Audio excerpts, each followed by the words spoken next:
What does spirituality mean, and how does that play into your life, into your role as the mayor?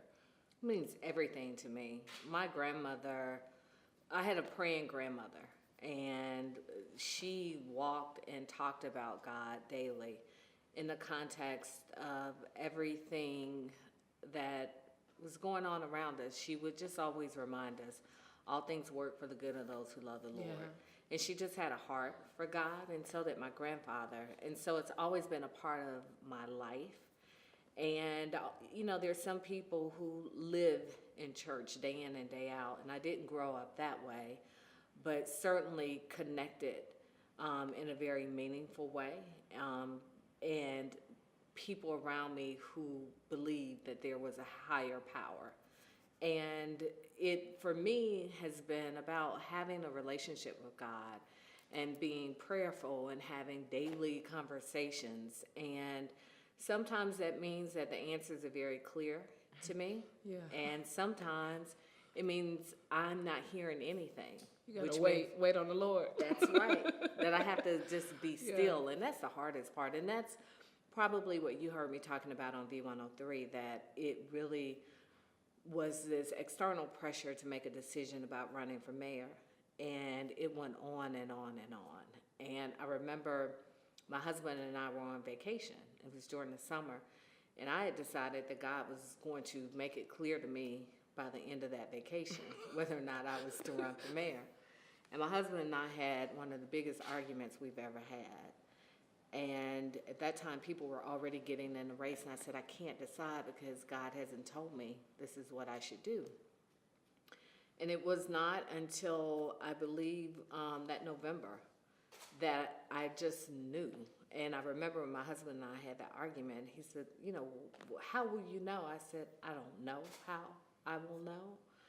But just as I knew when I walked in my house, it was the house we were supposed to buy. Yeah. Just as I knew when we had found the child that we were to adopt, I know that we'll know. And in a very real, spiritual, emotional way, I knew that day in church. And I was overcome. And I remembered I couldn't get up out of my seat. The church was over. Wow. Because I couldn't stop crying.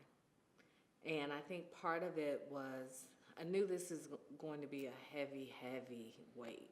But I had been waiting so long to have the answer. And even with all of the challenges that are going on in the city that I've dealt with over the past 100 or so days, my conversations with God have changed a little bit. And I said to God the other day, I said, I trust you. And I know that he put me here for such a time as this. Yeah. And he's not going to leave me. So I'm still trusting and believing that he's going to guide me and the people around me. And he's with me always. Isn't that like the beauty of surrender? It is. When we surrender to God's will, when we surrender to God's way, when we surrender to the plans that he has for our lives, it's amazing what happens when it's not our will, but thy will be done, right? Absolutely. And when we say that to ourselves repeatedly over and over and over again, like God continues to order our steps, And there you are sitting in this office for service at this time because you allow God to order your steps. And you said, not my will, but thy will. I know you have something bigger for me. I know you have the plans for me, but okay, how can I trust you enough to just surrender to this time?